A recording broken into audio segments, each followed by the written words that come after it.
Sejarah Proklamasi Kemerdekaan Indonesia.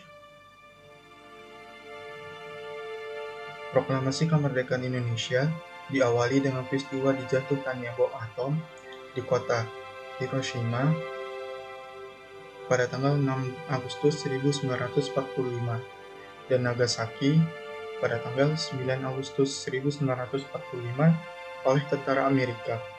Hal ini menyebabkan Jepang menyerah tanpa syarat pada sekutu. Dalam pelaksanaannya, ada perbedaan pendapat antara golongan tua dan golongan muda.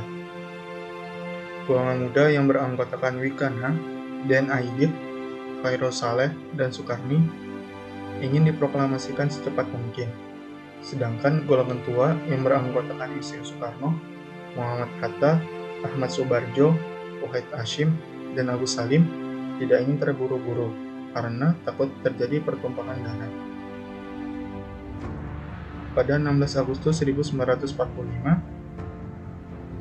terjadi peristiwa Rengas Dengklok, di mana Insinyur Soekarno dan Muhammad Hatta diculik oleh para pemuda, dengan tujuan agar Insinyur Soekarno dan Muhammad Hatta tidak terpengaruh oleh Jepang dan segera menyatakan kemerdekaan.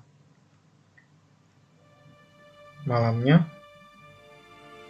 Insinyur Soekarno dan rombongannya tiba di Jakarta, sehingga perumusan teks proklamasi dilakukan oleh Insinyur Soekarno, Muhammad Hatta, dan Ahmad Soebardjo di kediaman Laksamana Tadashi Meida.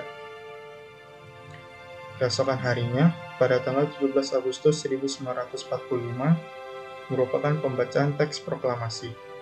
Teks proklamasi dibacakan oleh Soekarno dan didampingi oleh Muhammad Hatta. Teks proklamasi dibacakan pada pukul 10 pagi. Teks proklamasi dibacakan di rumah Insinyur Soekarno, tepatnya di Jalan Pegangsaan Timur Nomor 56, Jakarta. Isi teks proklamasi. Proklamasi. Kami, bangsa Indonesia, dengan ini menyatakan kemerdekaan Indonesia. Hal-hal yang mengenai pemilihan kekuasaan dan lain-lain diselenggarakan dengan cara seksama dan dalam tempo yang sesingkat-singkatnya. Jakarta, 17 Agustus 1945. Atas nama bangsa Indonesia, Soekarno Hatta.